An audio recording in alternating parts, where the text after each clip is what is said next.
Esperar o pessoal entrar.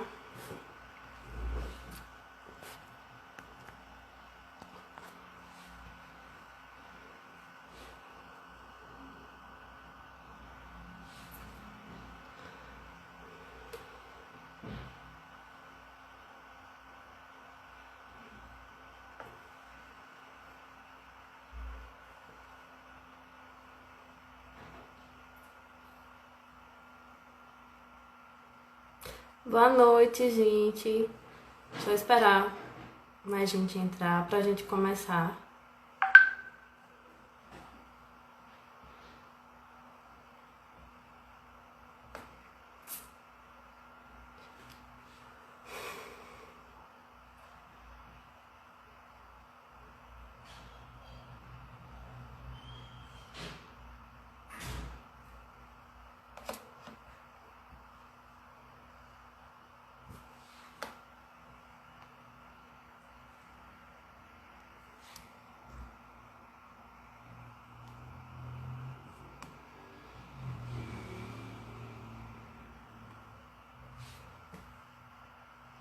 Esperar mais 3 minutinhos só e a gente começa.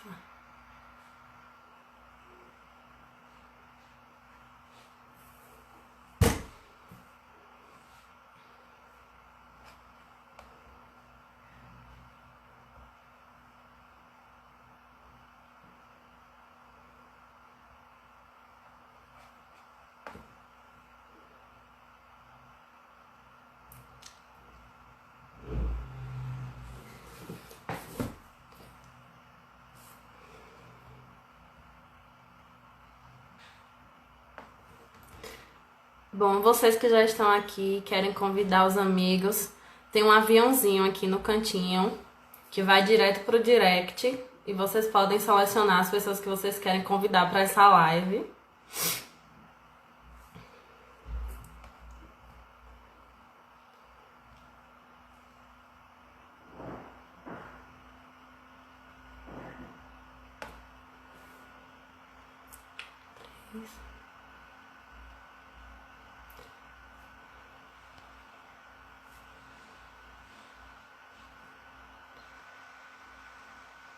Bom, bora lá. Meu nome é Ana Carolina, eu sou graduanda em História. Eu desenvolvo pesquisas na área de História da Justiça, mais precisamente sobre a administração da justiça no sertão baiano no século XVIII.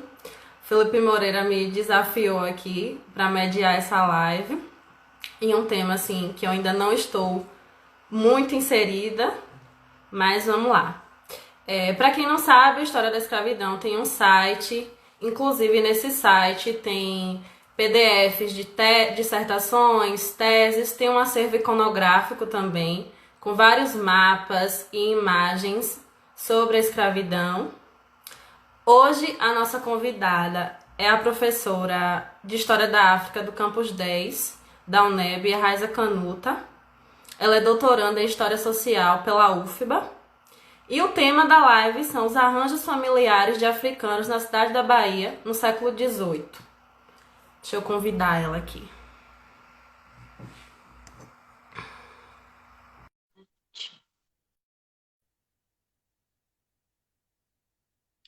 Depois as nossas lives estarão salvas no IGTV e também no canal no YouTube, História da Escravidão. Se inscrevam lá.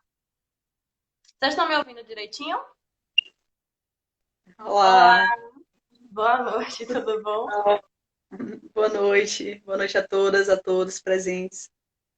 Vocês estão ouvindo direitinho, gente? As duas? Não, né? Vamos lá. Bom, a Raiz ela desenvolve pesquisas voltadas para a história social da escravidão urbana, não é isso? Dentro Isso. dessa nova historiografia da escravidão. Enfim, eu queria que você começasse falando um pouquinho de que modo os africanos escravizados e libertos forjaram redes de interdependência, de que modo esses indivíduos escolheram as suas, como é que eu posso dizer, redes de sociabilidade, não é? Quais estratégias eles usaram de mobilidade social, enfim. Primeiramente, agradecer ao convite da página História da Escravidão. cumprimentar a Carol, que eu não conheço, estudante do campus de Jacobina. Ainda não conheço o campus de Jacobina. Tínhamos organizado, eu fui convidada para dar um mini curso sobre fontes eclesiásticas para o estudo da escravidão, da liberdade, na Semana de História que aconteceria aí esse ano.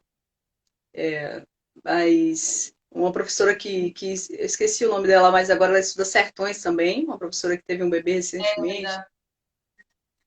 Isso, professora Hélida me escreveu um e-mail, eu confirmei presença, mas a pandemia inviabilizou a realização da Semana de História de vocês, então ainda estou devendo conhecer o campus de Jacobina. Qual é o número do campus de Jacobina? É o campus de que número? Campus 4. 4. Pois é. Preciso conhecer o campus 4 ainda. Tenho amigos que trabalham aí, professor Cândido Domingues e outros colegas, então agradecer ao convite da página, agradecer a Carol por estar aqui mediando esse debate, parabenizar pela iniciativa do História da Escravidão, iniciativa incrível, de difundir, né, os estudos, as pesquisas sobre escravidão e liberdade. Então, tema caríssimo a todos nós, brasileiros e brasileiras. Né? Antes de começar falando, você fez uma pergunta ampla que abrange toda a minha dissertação de mestrado.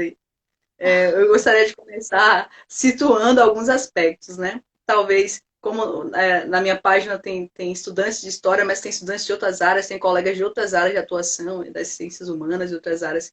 E o objetivo dessas lives, né, no meu entender, é extrapolar os muros da academia, né? É que a gente fale para mais pessoas, inclusive para as pessoas que não estão na academia, para que elas também possam conhecer um pouco mais de história, né? Da história do nosso país, mas de uma história que obedece os rigores da historiografia contemporânea, né? Porque ultimamente vivemos uma era de negacionismos, em que se tem negado a ditadura militar, tem se negado a escravização dos povos africanos pelos europeus, né? Tem se negado a culpabilização, tem se negado a culpa da Europa na transformação da lógica da escravidão no continente africano e como isso impacta diretamente aqui no nosso país.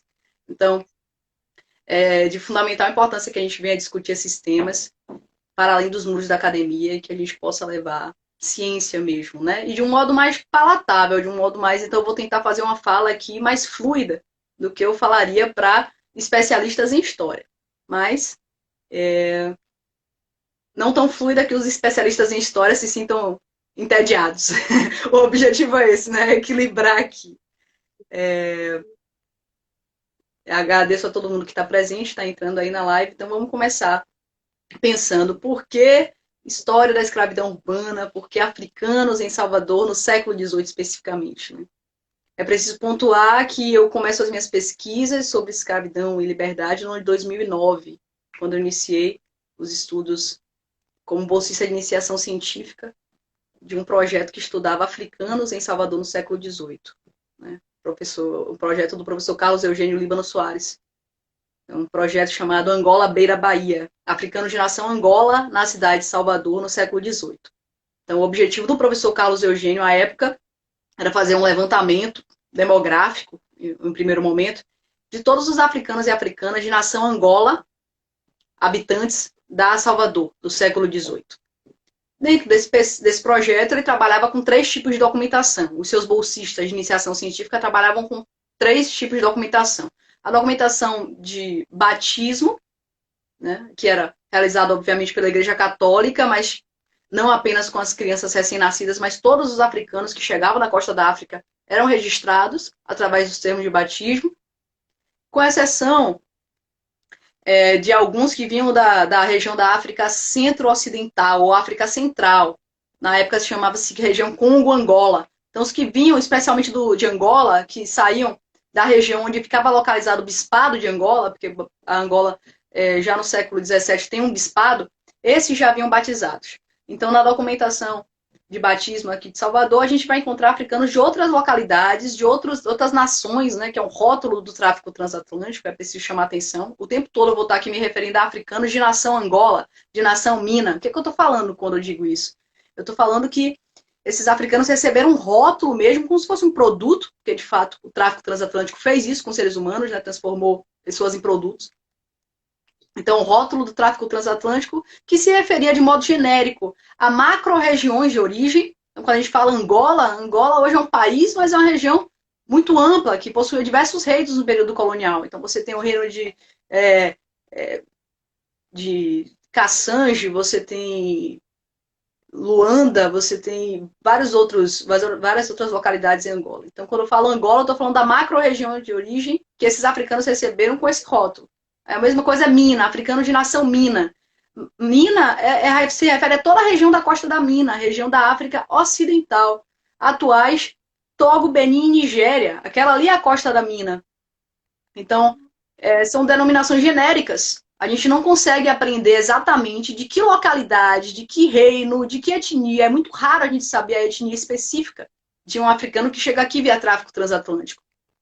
Então, são essas especificidades. Só para colocar alguns detalhes, né? Quando eu estiver me referindo à nação, eu vou falar nação Mina, nação Angola, principalmente, porque são essas nações que estão aqui em Salvador no século XVIII, principalmente, mas não é necessariamente que essas pessoas são de Angola, é uma macro-região, é um rótulo do tráfico, né? Pode se referir a um porto de embarque, pode se referir a uma etnia específica, como aparece Nagôs no século XIX. Perdão, no século XIX começa a aparecer Nagôs, mas pode aparecer um Tapa, que é uma nação muito específica da África Ocidental, uma etnia específica. Então, o rótulo do tráfico é uma caixinha de surpresas. Pode ter um monte de coisa ali ao redor, né? Então, esses africanos eram que estavam aqui vivendo em Salvador, que foram trazidos à força. Então, para acessar essas pessoas, esse projeto do professor Carlos Eugênio Líbano Soares, do qual eu fui bolsista de iniciação científica por 4 anos, trabalhava com a documentação de batismo, casamentos e óbito. 3 documentações que a igreja produzia. Então, no batismo, você tem todo mundo que nasce aqui, os descendentes de africanos que nascem aqui, os africanos que não vêm do Bispado de Angola, porque os que vinham do Bispado de Angola, da região que era atendida pelo Bispado de Angola, já haviam batizados.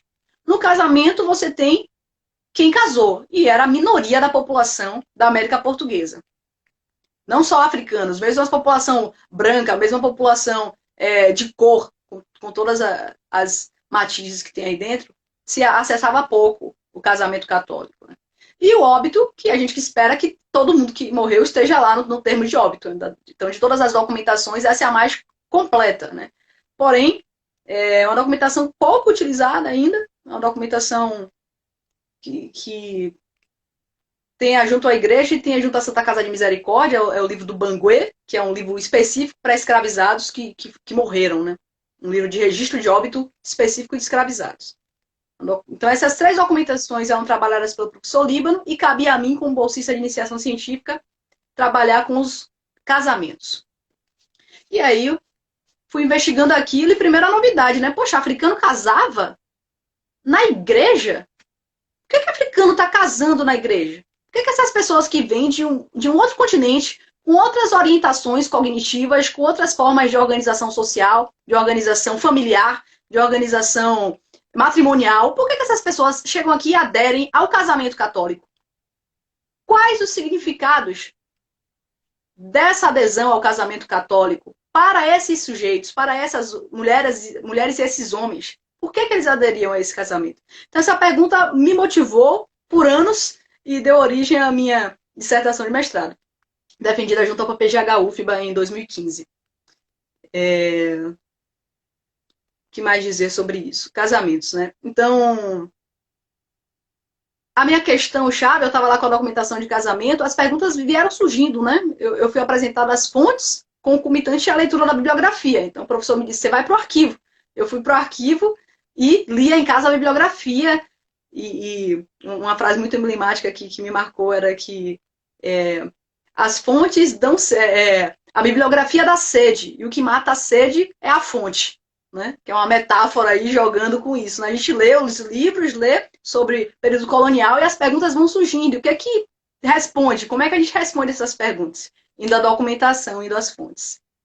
E foi isso que eu fiz e faço aí desde 2009. Então, a investigação disso, no fim das contas, né, eu acabei adotando o casamento de africanos como um tema de pesquisa amplo, Porque eu li a documentação e ia observando, poxa, eles casavam com quem? Eram africanos de escravizados que estavam casando com escravizados? Eram africanos e africanas libertas e libertos que estavam casando com livres ou com libertos? Né? Não sei se todo mundo entende essa diferenciação. O escravizado, a escravizada é aqueles que vinham da costa da África escravizados de fato. Os libertos ou alforriados, de carta de alforria, então, eram os que conseguiram a liberdade. E os livres eram aqueles que já nasceram de pessoas livres, fruto de relações entre pessoas livres. Então, a gente tem essas 3 categorias de pessoas. E lá na documentação de casamento eu estava vendo. E aí surgiu a pergunta, né? Surgiu a pergunta, essas pessoas estão casando com quem? Escravos com escravos? Ou melhor, escravizados com escravizados? Libertos com libertos? Escravizados com livres? E aí surge a primeira linha de investigação, que é perceber os padrões das uniões matrimoniais desses sujeitos, desses homens e mulheres. Junto a esse padrão de condição jurídica, né, a gente diz escravizado, livre e liberto, como condição jurídica. Junto à condição jurídica, a gente tem a categoria de cor e nação. Então, é perceber se africanos de nação Angola estão casando mais com seus pares, com africanas de nação Angola, ou estão casando com africanas de nação Mina, ou estão casando com pessoas crioulas, pardas, pessoas brancas. Então, essa é uma segunda linha de investigação. Entender outro elemento dos padrões, é o padrão de cor-nação. É importante dizer que crioulos, durante o período colonial, é a denominação dada às pessoas descendentes de africanos e africanas. Então, o crioulo, por definição, é o preto nascido no Brasil. A pessoa de cor negra, a pessoa preta nascida, como se falava no período colonial, né? O preto é o africano na documentação. O crioulo é o descendente do africano nascido aqui, independente de ser livre ou escravizado. A primeira geração, aí você vai ter crioulo de primeira geração, pai e mãe africanos. É o crioulo de segunda geração, neto de africanos. E aí sucessivamente. Então são várias categorias de cor e nação. E outro elemento, quando essas pessoas que estavam casando, africanos e africanas, estavam casando, eles estavam casando, quando eram escravizados, estavam casando entre pessoas da mesma escravaria ou estavam casando com pessoas de outra escravaria, de outra propriedade escravista? Esse é um outro elemento que eu investiguei também na dissertação. E tudo isso tem um pano de fundo, né? Tudo isso é para responder uma grande questão que mobiliza as minhas pesquisas há mais de uma década, que é como os africanos e as africanas habitantes de Salvador, no século XVIII, reorganizaram as suas vidas após a traumática, a trágica experiência do tráfico transatlântico. Essa é a questão da minha vida. Tudo que eu investigar é para tentar entender de que modo esses homens e mulheres resistiram e reexistiram em Salvador no século XVIII. Para entender a história social, porque eu trago essas pessoas, homens e mulheres, da escravidão urbana. Porque ser uma mulher escravizada, um homem escravizado em Salvador no século XVIII é diferente de ser um homem ou mulher escravizada no recôncavo da Bahia, das lavouras de cana-de-açúcar. É diferente de ser escravizado no sertão do São Francisco, lá nas fazendas trabalhar nas fazendas de gado, né? É diferente de ser um escravizado ou escravizada que trabalha nas regiões auríferas da Chapada Diamantina, como a professora Kátia Lorena escreveu em suas pesquisas, né? Rio de Contas, é diferente. Então, porque a história leva em consideração tempo e espaço. Então, a experiência, para trazer um conceito muito caro, a nova historiografia da escravidão, e que todos nós da linha de escravidão e liberdade da UFBA utilizamos, é o conceito de experiência, né? Tá pensando como Thompson pensava. A experiência dos homens e mulheres escravizadas vai variar de acordo com o tempo e espaço, de acordo com a localidade que você está estudando e o período que você está estudando. Então, o que eu trago das pesquisas é pensar a história social da escravidão urbana no período colonial, em Salvador no século XVIII. E isso se enquadra, essa perspectiva que eu adoto, né, de entender como eles reorganizaram as suas vidas, dentro da perspectiva da chamada historiografia da família escrava no Brasil. Que eu estou pensando, né, a família escrava. Lá na época do doutorado eu pensava especificamente a família organizada dentro dos moldes determinados pelas instituições que regiam a colônia, né, a igreja e o Estado. Então, os matrimônios católicos, aqueles realizados na igreja, foi o foco da dissertação, apesar de no terceiro capítulo eu pensar outros arranjos, né, eu analisar uma trajetória de uma mulher amasiada, né, que não era casada, mas vivia como se fosse casada, e analisar trajetórias de mulheres e homens solteiros, africanos solteiros. O foco da tese é pensar o matrimônio, a união legítima, né?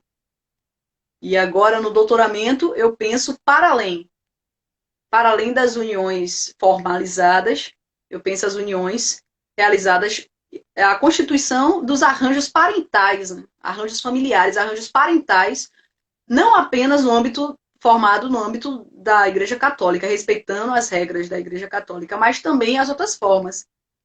Porque os africanos e africanas inventaram, reorganizaram, criaram diversas formas de organização familiar para existir e reexistir, né?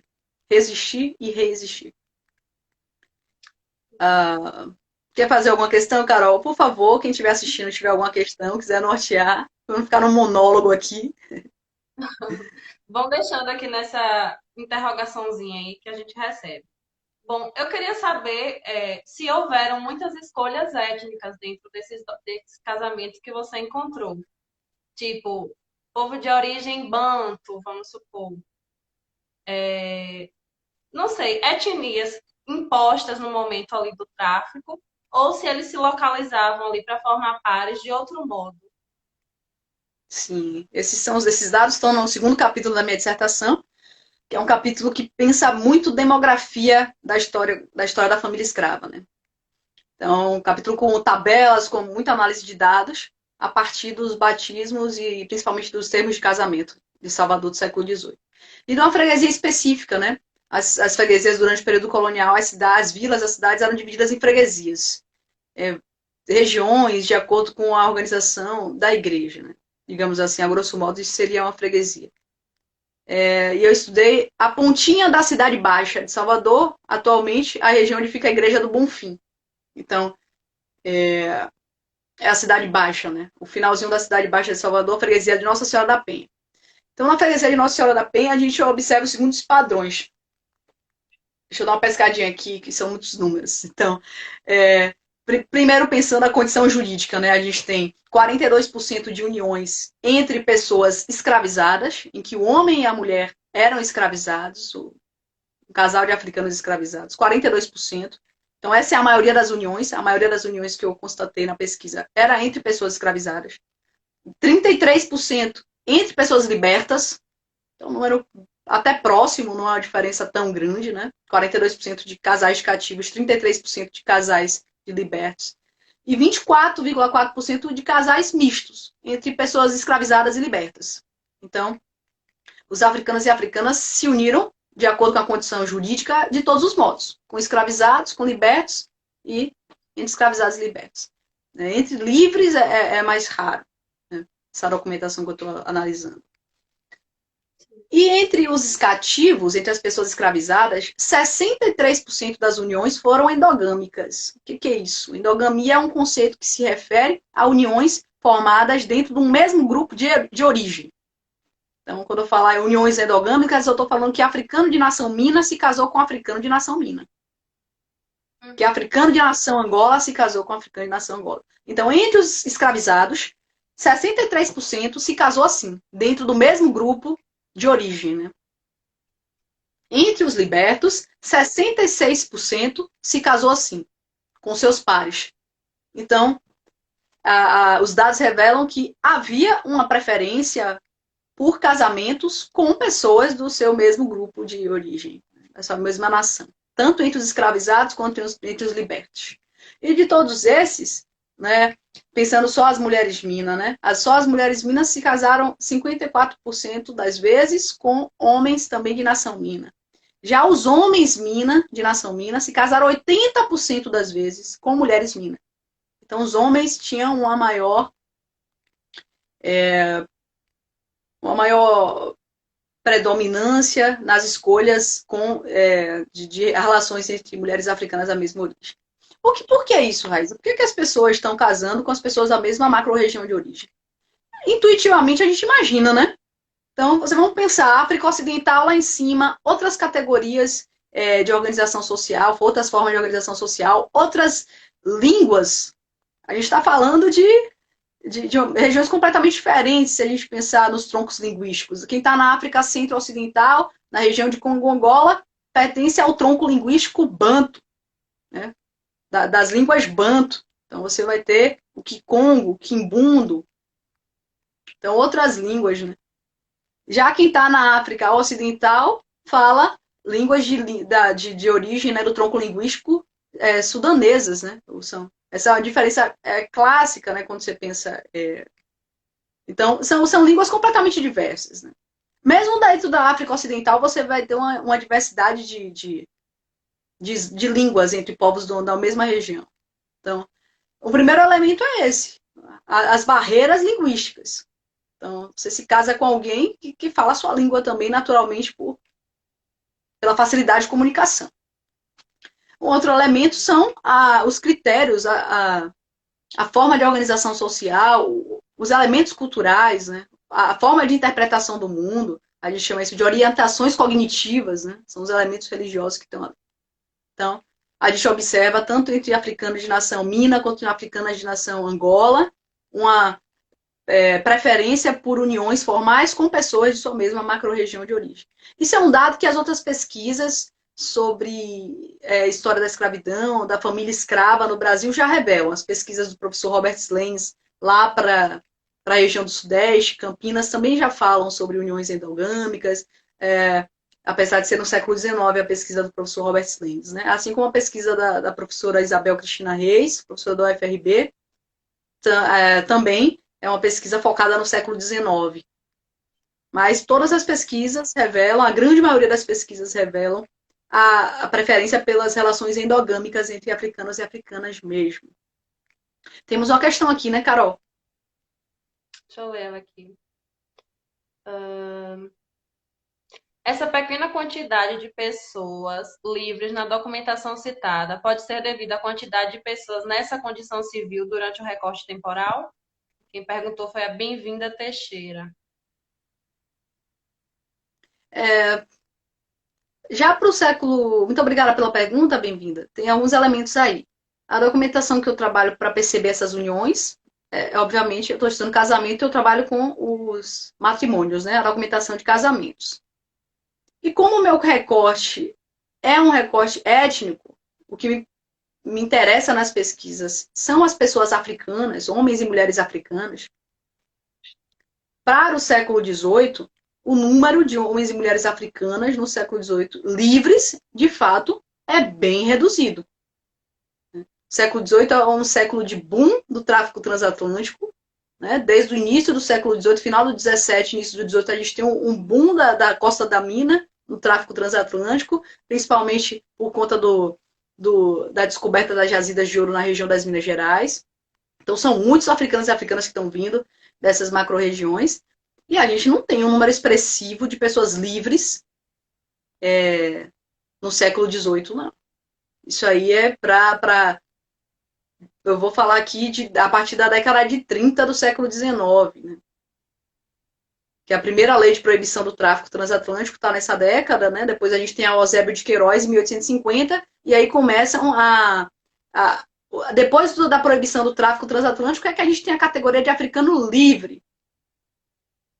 Mas, é claro que havia pessoas de cor, né, livres anteriormente. Pessoas de cor, leia-se as pessoas não brancas. Crioulos, pardos, cabras, mulatos, mestiços, todas essas categorias.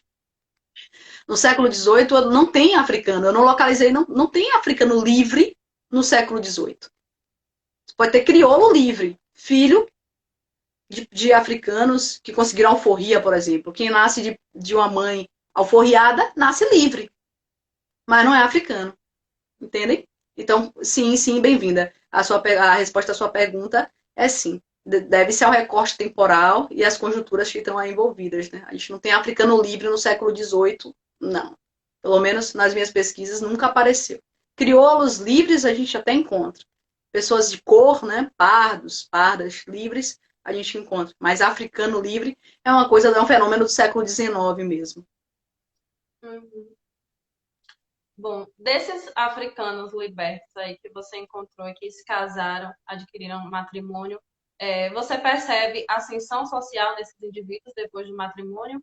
Tipo, entrada em irmandades, ou para os homens, eles conseguiram patentes ou algo do tipo? Você percebe Isso. isso na... Obrigada pela pergunta, Carol. Obrigada pela pergunta. Sim, sim. Outras pesquisas de outras regiões já sinalizavam o casamento como uma via de acesso a melhores condições materiais de vida. A professora Maria Inês Cortes de Oliveira já falava no casamento como uma possibilidade de auxílio mútuo. As pessoas se casam e vão se ajudar, né? Vão construir a vida juntos. Vão se ajudar, inclusive, monetariamente, na conquista da alforria, vão se ajudar de diversos modos. E são pessoas que vão trabalhar juntas, né? O trabalho conjugado é outro elemento também. Então, quando eu pude fazer, infelizmente, poucos inventários restaram de africanos e africanas que viveram o século XVIII. Né? Poucos inventários restaram. Tipo, localizei entre inventários e testamentos 8. 8 inventários entre inventários e testamentos. Alguns inventários com testamento e outros só testamento. 8. E eu fiz uma comparação, né? Entre os africanos que tinham se casado formalmente, né? São 2 casais que se casaram na igreja, desses inventários, né? Uma que eu constatei que viveu como amaziada, na verdade são 3 casais, uma amaziada e 3 solteiros, né? 2 mulheres e um homem solteiro. E quando eu comparo os bens que essas pessoas africanas adquiriram, as pessoas que eram casadas na igreja, apesar de ser uma amostra pequena, né, sabemos disso, mas é o que o tempo conservou. A gente está falando de uma pesquisa que é de 1750 a 1800, que é o meu recorte temporal. Então, a gente tem inventário de 1758, então, muito deteriorado, o que sobreviveu ao tempo, ao desgaste do tempo, é pouco, mas a gente constata que os casados são os que têm melhores condições materiais de vida. Então, o maior número de bens no rol, lá no inventário, a quantia em metal moedável, o número de escravos, casa e chãos próprios, tudo isso quem possuía de modo mais presente, estava mais presente entre os africanos casados. A amaziada estava em segundo plano, né, em segundo momento, quem tinha melhores condições materiais de vida. Casados, amaziadas e no último degrau lá, as pessoas solteiras, os africanos e africanas solteiras eram quem tinham as condições materiais de sobrevivência mais simples, né, mais precárias. Ainda assim, é preciso dizer que é uma documentação... também aí, gente? Oi? Travou? Travou. A última parte. Eu falava sobre quem tem melhores condições materiais de vida, né? Casados, amaziados e solteiros. Eu falava que também que essa documentação é uma documentação que a gente precisa atentar que quem deixou inventário e testamento era quem tinha o que legar, o que deixar como herança. Então é uma documentação que não abrange todo mundo, até porque criar um inventário é um processo. Abrir um processo de inventário custava dinheiro. Então, a gente está falando num grupo muito restrito de africanos e africanas. Aqueles que conseguiram conquistar bem a ponto de ter o que deixar. Então, mesmo os solteiros e solteiras que eram pobres a nossos olhos, assim, à primeira vista, eles conseguiram alforria e ainda tinham alguma coisa para deixar. Então, essa pobreza tem que ser relativizada.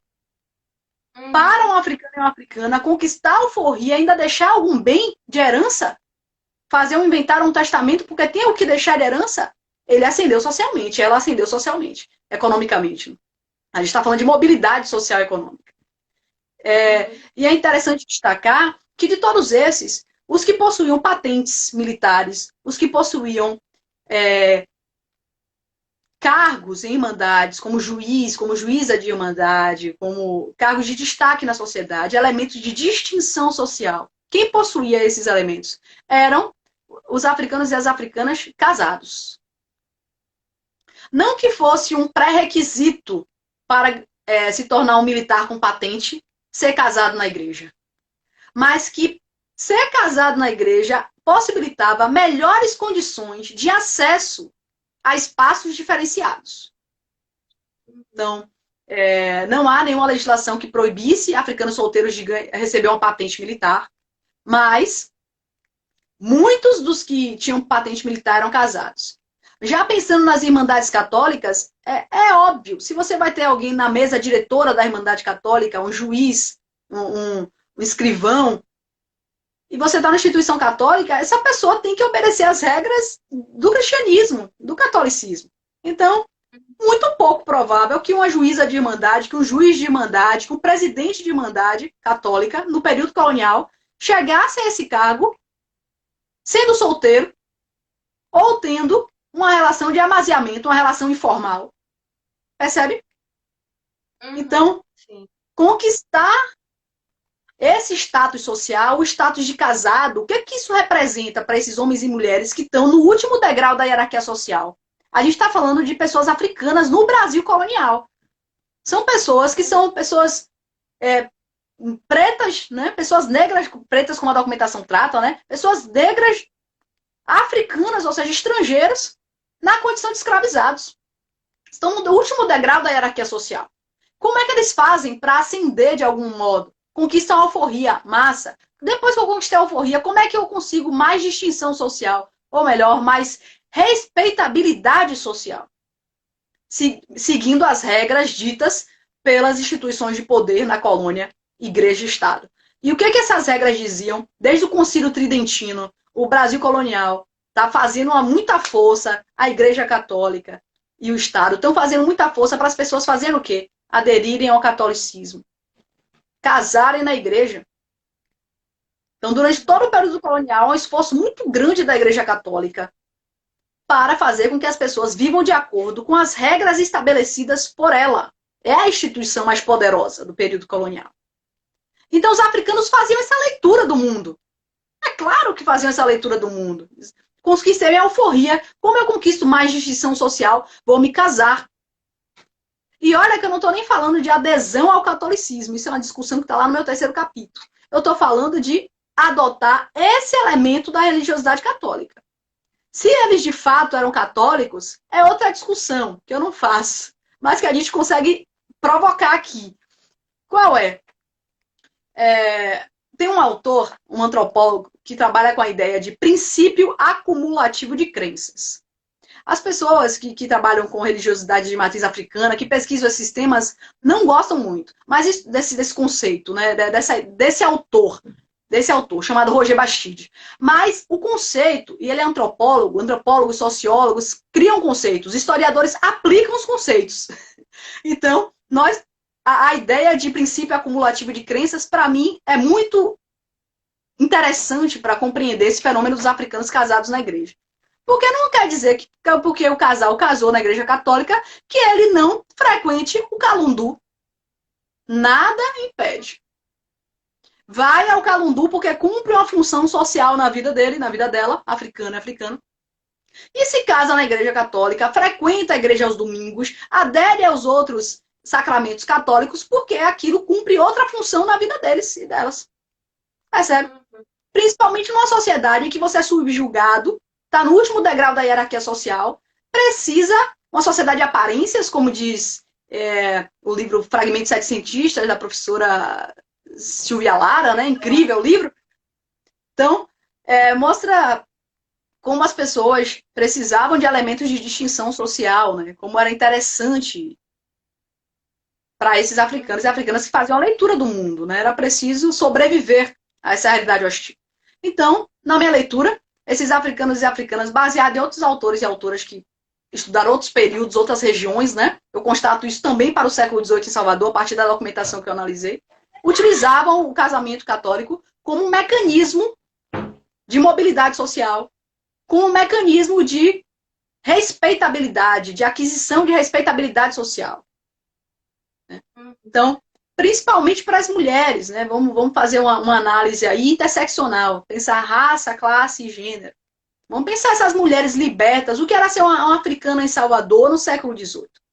Né? Era ser uma mulher africana estrangeira, egressa do cativeiro, se liberta, né? Egressa do cativeiro, E a leitura das pessoas do período colonial era que essa mulher era violável, né? Eram corpos violáveis, corpos que vieram através do tráfico. Então, para essa mulher, na condição de liberta, conquistar respeito social, que estratégia ela podia utilizar? Se casar na igreja. Era uma delas. Inclusive, isso possibilitava acesso a outros espaços de poder e prestígio, como cargos nas Irmandades Católicas. Então, as pessoas casadas que estão lá no meu terceiro capítulo da dissertação, os africanos e africanas casadas, eles têm postos de hierarquia dentro das Irmandades Católicas. As pessoas solteiras, lá do final do terceiro capítulo, não têm. Eles vivem numa condição ali muito parca, inclusive uma, Maria da Conceição, salvo engano, tem 3 Marias no terceiro capítulo, é difícil lembrar. Uma das Marias diz: não possuo filhos, né? Não tive filhos, ela disse no inventário dela, dadas as minhas precárias condições, né? Em outras palavras, ela diz isso. Ela diz que era muito pobre e vivia por suas agências, é a expressão que tem no texto, pois vivo das minhas agências, por isso não tive filhos. Então, o inventário dela, você vai ver, tem poucos objetos, e ela lista ali, inclusive, diz que por opção não teve filho, dadas as precárias condições de existência dela. Então, agora isso esses elementos todos, pensar o matrimônio católico, o significado deles, né, é um dos objetivos da dissertação, os significados do matrimônio católico para africanos e africanas, isso me levou a outro entendimento, né, o acesso às fontes. Eu não consegui esgotar o tema não foi esgotado na dissertação. Eu pensei em um lado, quem casou, e todo o restante que não casou, como é que se organizava, como constituir as famílias, que estratégias utilizavam para resistir à escravidão, né? Resistir ao mundo escravista, né? Sobreviver nesse mundo escravista. Então, aí eu vou analisar as relações informais, eu vou analisar as relações de compadrio, que é a família ritual, né? Eu vou analisar a formação das famílias extensas, né? Eu consigo acompanhar a trajetória de 3 gerações de uma família, 4 gerações de uma família de escravizados, que começou lá em meados do século XVIII. Eu consigo acompanhar essa família, mãe, filhos, netos, bisnetos. Então, consigo acompanhar as experiências de maternidade. É o que eu estou me debruçando principalmente agora. E tudo isso eu trago para a minha tese. Então, no processo de doutoramento agora, na escrita da tese, eu tenho me preocupado com arranjos familiares de forma ampla. Arranjos familiares ou arranjos parentais, né? Como a antropologia mais recente trabalha, né? É mais interessante que trabalhemos com a concepção de parentais, arranjos parentais, do que arranjos familiares. Porque arranjos parentais você engloba outras pessoas. Então, tenho pensado sobre esses aspectos na tese, que é para completar essa investigação que começou lá, né? Pensando só o casamento. Sim, sim. Sobre essa questão de apadrinhamento, a gente sabe que os escravizados, eles escolhiam os senhores como padrinhos do casamento, inclusive os senhores incentivavam, né? E os libertos, eles quebravam totalmente um vínculo com antigos senhores, eles escolhiam pessoas brancas livres para apadrinhar no casamento, ou escolhiam amigos. Como era essa questão do apadrinhamento do casamento? Uhum. Eu ainda não analisei a documentação completa sobre compadrio, né? Os termos de batismo pensando o compadrio, isso ainda é um dos capítulos finais, né? Eu ainda não mexi nessa documentação, mas pelo que eu analisei para a dissertação e por pesquisas pensando a maternidade, né? Já tem um artigo nosso na Women's History Review sobre maternidade de pessoas escravizadas, de mães africanas, né? É o título do texto. A gente percebe que as pessoas libertas, a gente pensou principalmente as escravizadas, mas pelo que eu pude analisar, as libertas sempre procuram pessoas em posições sociais mais destacadas do que as próprias. O que significa isso? Uma mulher escravizada, com frequência, as mulheres escravizadas escolhiam pessoas para apadrinhar suas crianças, homens e mulheres libertos. No caso dos libertos, outros libertos. E, pensando nas categorias étnico-raciais, pessoas que estariam em posições, étnico-racialmente falando, mais confortáveis. Porque o Brasil é um país pigmentocrático, né? Um país, a hierarquia é de acordo com a cor, etnia da pessoa, né? Com a cor nação, desde o período colonial. No período colonial isso era muito forte. Então, quanto mais negra a pessoa, mais próxima da vida em escravidão, na vida em cativeiro. Então, para se afastar da vida em cativeiro, né, escolhia-se pessoas de categorias étnico-raciais menos negras, digamos assim, né? Então, entre escolher uma africana liberta e uma mestiça liberta para apadrinhar minha criança, com frequência anotado na documentação que escolhia-se pessoas de cor etnia mais clara, digamos assim. Então, porque do casamento em si, do matrimônio, que existiam as testemunhas, que hoje a gente chama de testemunhas, né? Tinha alguma relação? Na verdade, a gente chamava de testemunhas e virou padrinho. A gente chamava de testemunha, a documentação é testemunha. A gente que batizou de padrinho ficou, né? As pessoas que são padrinhos, no primeiro capítulo eu analiso a trajetória de 2 africanos, né? Eu tento compreender a rede de sociabilidade deles, com quem eles casavam, quem eram os seus padrinhos de batismo, dos filhos, dos escravos, quem eram os padrinhos, os testemunhos de casamento. E assim eu captei uma rede de sociabilidade. Pude perceber uma rede de africanos e africanas de nação Mina, todos os habitantes da freguesia da Penha de Salvador, no final do século XVIII, né? No século XVIII.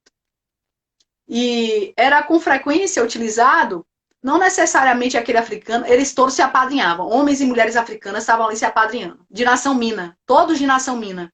Então, escolhiam homens e mulheres de nação Mina para serem padrinhos dos seus escravos, padrinhos dos seus escravos, para serem padrinhos dos seus filhos, para serem testemunhas de casamento. Uma rede de africanos e africanas Mina.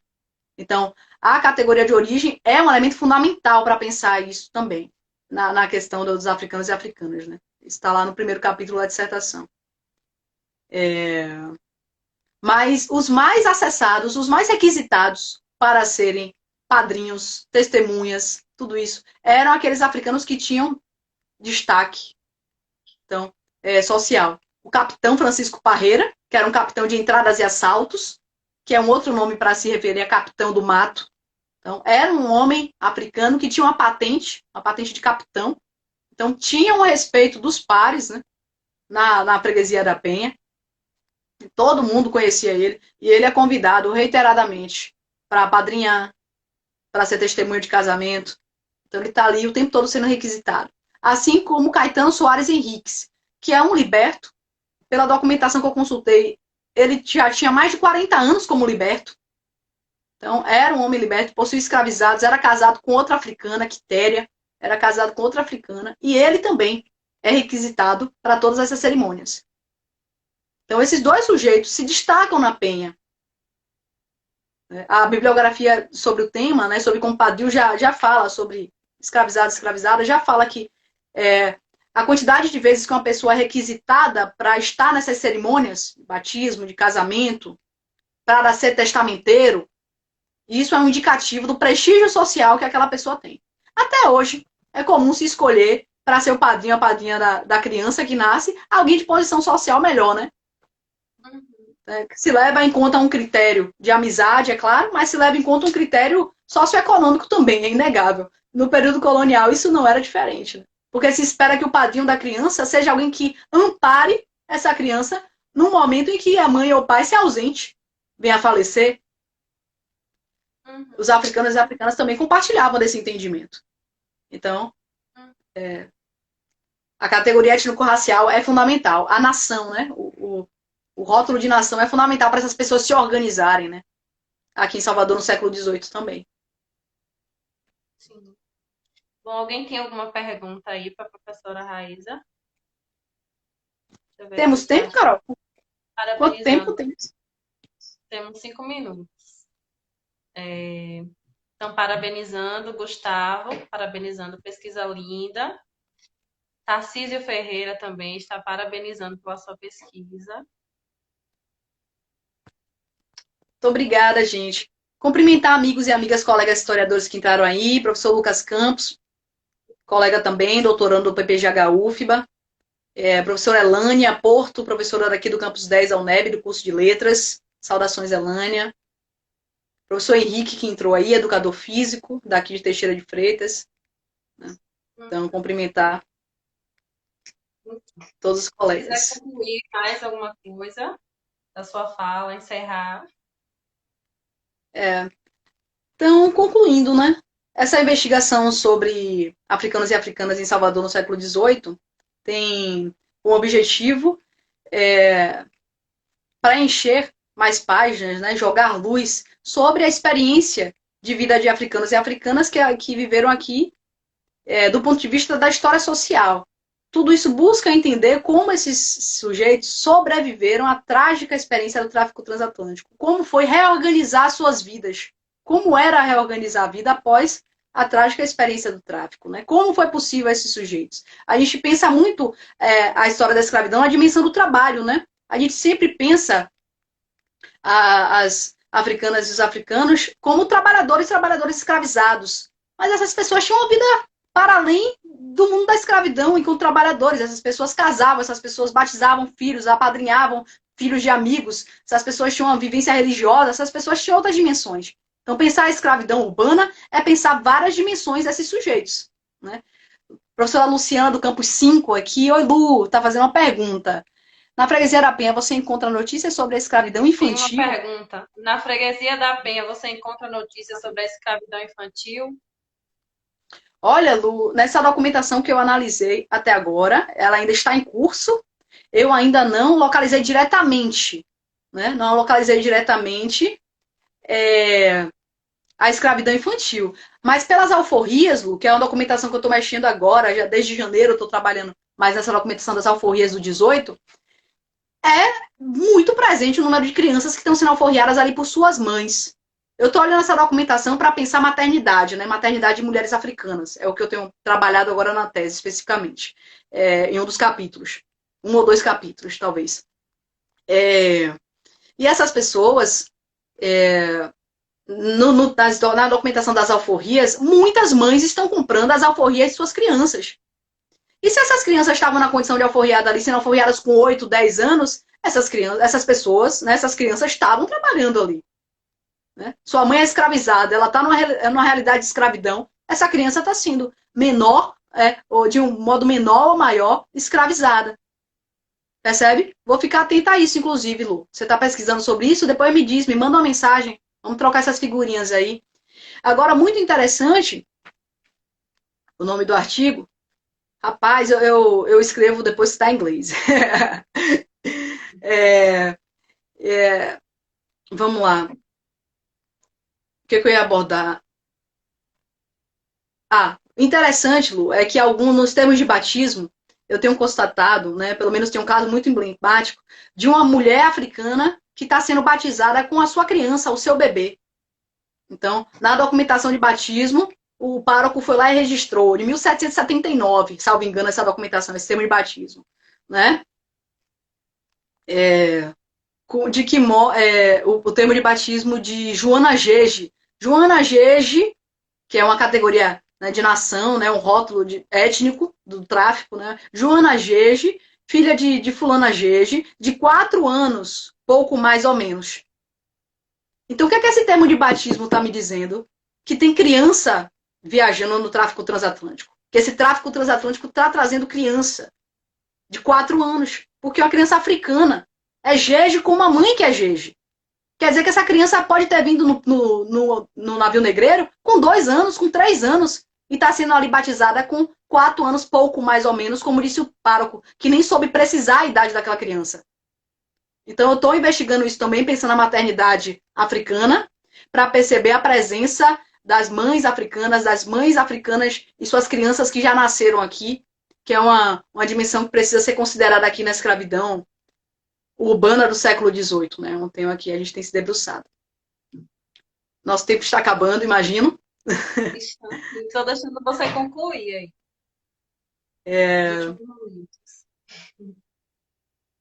Eu acho que eu não tenho mais nada a acrescentar, né, sobre esse aspecto. Só os interesses novos de pesquisa, que é pensar a maternidade de mulheres africanas aqui em Salvador no século XVIII mesmo. a partir da documentação das alforrias, dos livros de batismo, de casamento, especificamente, pensando as múltiplas possibilidades de organização familiar das mulheres africanas. É uma pesquisa que é feita com base no recorte de gênero mesmo. Eu estou pensando mulheres africanas, escravidão e liberdade, mulheres africanas e maternidade, mulheres africanas e arranjos parentais, as suas múltiplas possibilidades de arranjos parentais. Para quem tiver interesse, a minha dissertação está no repositório da UFBA. Se você jogar facinho, Raíza Canuta, PDF, dissertação, vai aparecer a dissertação, aparecem artigos, aparecem os materiais que eu tenho produzido. O meu Instagram é rai_canuta. Quem quiser material bibliográfico, pode mandar uma mensagem. Eu posso passar uma vasta documentação, materiais em PDF, outros artigos. Quem tiver dúvida, me coloco à disposição aqui. Agradeço mais uma vez ao convite da página para estar aqui falando sobre a pesquisa, né? Falando sobre o que a gente ama e acredita. A gente acredita que a gente faz historiografia da escravidão para denunciar a truculência do tráfico transatlântico, a escravidão, para denunciar o pós-abolição incompleto, para fazer política pública. Quem estuda a escravidão e liberdade, quem estuda a pós-abolição, contribui para a luta antirracista, contribui para a política de reparação histórica à população africana e afrodescendente brasileira. Então, a gente está nesse fronte de batalha. As nossas pesquisas visam cumprir essa agenda de militância que levou à conquista da Lei 10.639, que levou à conquista da Lei de Cotas Raciais. Tudo isso não teria sido conquistado sem as pesquisas sobre escravidão e liberdade que vêm sendo elaboradas desde a década de 80, que tem como marco o centenário da abolição da escravidão no Brasil, em 1888, e essa é a nova historiografia da escravidão. Então, quem pesquisa escravidão e liberdade luta nesse fronte. Então, vida longa à universidade pública, gratuita, de qualidade, inclusiva. Vida longa às pesquisas sobre escravidão e liberdade. Vida longa ao ofício do historiador, que acaba de ser regulamentado. Vida longa à ciência. Porque nós estamos falando de ciência. Tudo isso que eu falei aqui não é literatura, não é imaginação da minha cabeça. São horas, dias, meses incontáveis de trabalho sobre fontes, sobre leitura e bibliografia. Então, nós acreditamos nisso, na ciência. Bom, eu gostaria de agradecer em nome da página por você ter aceito o convite. Quero dizer ao pessoal aí que assistiu que a live vai ficar salva no IGTV e depois vai para o canal do YouTube. Continue acompanhando aí a página. Quem ainda não seguiu, veio só para ver a live, começa a seguir. Essa semana, sexta-feira, nós temos outra live. Então, vão acompanhando aí. E é isso, gente. Obrigada mais uma vez, professora. Muito obrigada, Carol. Tchau. Muito obrigada, pessoal da página. Boa noite a todas e todos.